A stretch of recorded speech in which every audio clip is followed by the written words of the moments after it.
Bob Odenkirk is back in Nobody 2, a film about Hutch, who is established as a violent assassin in secret. In the first Nobody film, if you haven't seen that yet, you should definitely watch that. It's a very, very, very good film. And in this movie, he is still in debt to some people he's working for, and that's why he has to continue a series of violent activities, which is not boding well for his family. And then he decides, you know what? I'm going to take a vacation. And even then, he can't avoid the violence. I'm Jaby Koay, joined by Achara Kirk. What's up? We are here to talk about Nobody 2. Right off the rip, I'm going to let you know, Achara liked this movie more than I did.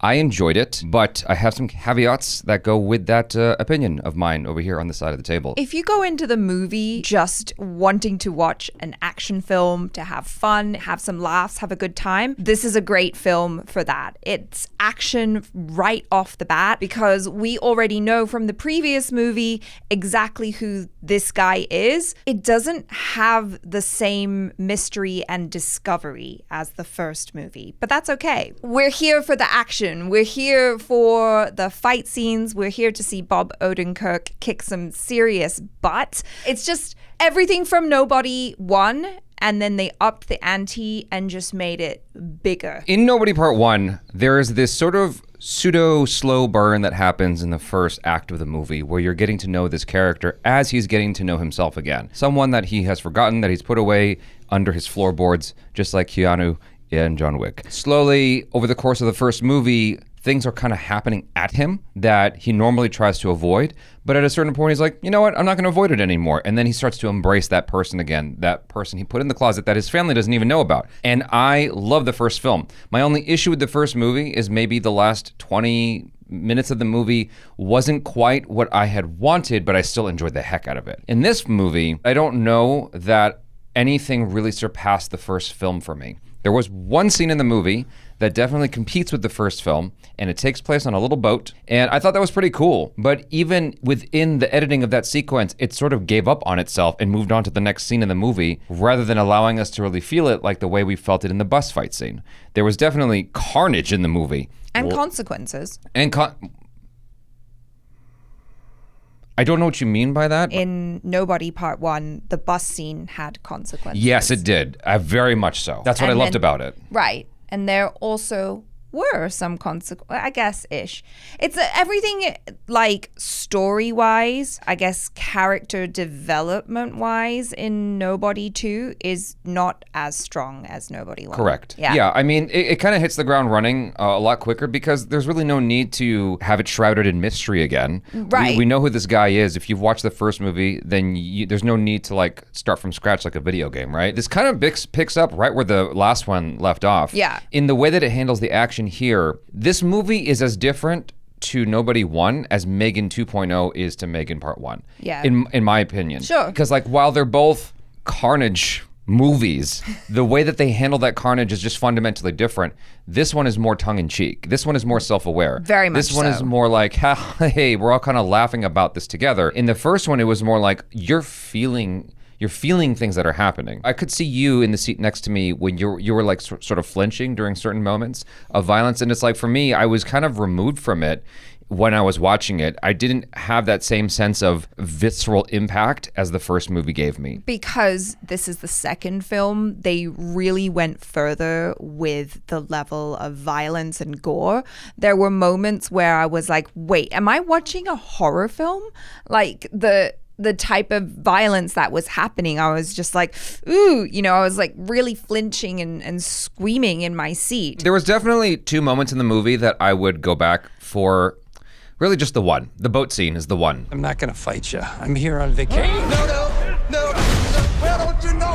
That's the one scene I would go back for in this movie. That for me was the most interesting part of the film. Yeah, it was very creative and similar to the bus scene in that it was in an enclosed space. Yeah. And they were using things on the boat in really interesting and sick ways. Yeah. This film is 90 minutes long, and it feels like 90 minutes. Like, I remember reading Robert Rodriguez's Rebel Without a Crew, and he's like, I've done a short film. A movie's just 3 short films. It's 3 30-minute short films. I'm watching this movie, and it kind of feels the same way. It almost feels like 3 30-minute short films. I could feel each of those 3 sections of the movie. Sure, yeah, I can see that. I don't think you have to be so serious going into this movie. Not at all. Like you said, it's not sophisticated. It doesn't take itself seriously, so neither should you. No. Just go in to have some fun. I definitely had some laughs, like some big chuckles. I really enjoyed some of the new characters that they brought in. Sharon Stone was delightfully unhinged as the bad guy of the film. She was really having fun with it. Yes, she was. Yeah. And then Colin Hanks. I don't know if I was having as much fun as she was having in the movie, but she was having fun. She was just crazy. Yeah. And then Colin Hanks was a surprise for me, I think, because I only remember him from stuff when he was much younger, and he was always kind of like this gangly, awkward young man, and he's older now, and he is also a bad guy in this movie, and he was actually just, pretty gross as a bad guy. Yeah.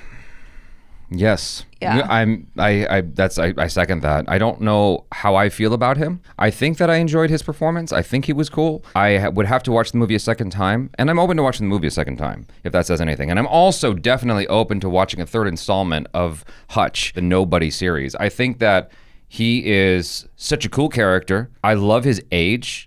I love his vulnerability. Yeah. I just wish that it had some of the same vulnerability that we saw in the first movie. That sort of John McClane, but he's even more equipped, if that makes any sense. Yeah. And Bob Odenkirk is amazing in this role. Near the beginning of the film, you see some action happening, and it's like a long take with the camera pushing in, and you're like, I don't know if they used a double and then swapped him out, but it looked like it was him the entire time. And I was convinced it was him doing his own stunts in that sequence. It looked so freaking good. Well, we know that he trained a bunch for the first movie. So, I wouldn't be surprised if he did a whole bunch of his own stunts in this. Right. He was awesome. Like, I would watch him read a phone book. Like, he's just a good actor. And I think that's the thing that was so cool about the first film in terms of its balance. It's like, it gave me an opportunity to appreciate him as a character and see him do some badass stuff. Yeah. Whereas this was more like a few moments of just like bits of kind of acting, and then we're just going to get right back into the action as fast as possible. Right.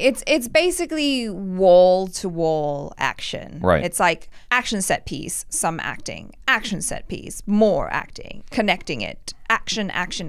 Yeah. Action. Explosions. Fights. Guns. Right. Fighting. Laughs. I would say run out and see in theaters just to support Bob Odenkirk because I love him and I love everything he does. I'm very, very biased towards Bob Odenkirk because he was so freaking nice to me. This is well before Nobody 2, right? Right. He was just the sweetest guy to me, and he didn't need to be. And like, he treated me like a human being, and I'm like, okay, I'm rooting for this guy no matter what he does. Just like Keanu Reeves. Like, I am always rooting for him.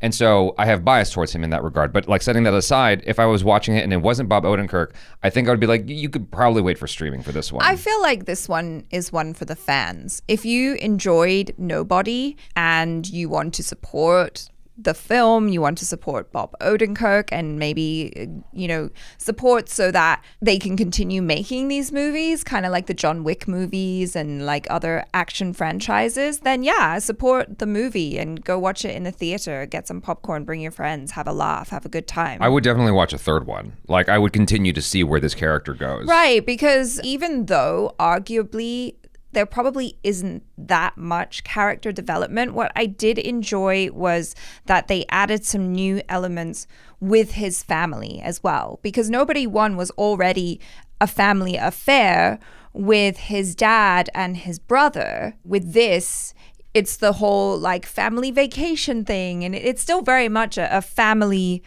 It's not a family movie, but it's a family movie. You know what I mean? But I like that in the sense of like having more characters involved. I get what you're saying, and I like those ideas a lot. It's just that the development of his family was about as deep as a kiddie pool. It didn't go very far with that, and I wanted it to go further. Like, there were some cool moments it was doing. In the movie early on, you see this in the trailer, what instigates a fight is an exchange with someone who puts hands on his daughter. That's the easiest and mildest way I can put it. I left my phone. Hutch, no! And that kind of sets him off. And I thought, like, everyone collectively in the theater was like, yo. Yeah, everyone, when that moment happened, everyone just went, ooh. Yeah.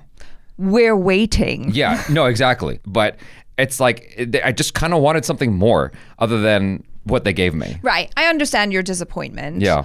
And I think it's valid. I'm still. However, it's a popcorn movie. It is a popcorn movie. Yeah. And I had a fun time. I just realized very quickly into the movie what type of movie it is. And I think if you just want to go for a good time and you enjoy action flicks and you want to see some cool action on screen, then I would say go. I think about some of the stuff we get on streaming nowadays. And that stuff tends to be slower, funny enough, because it's trying to keep you there longer for engagement, right? That's my conspiracy theory. Okay. Is that it's deliberately slower to just keep you like on that rope of like what's going to happen. This movie moves.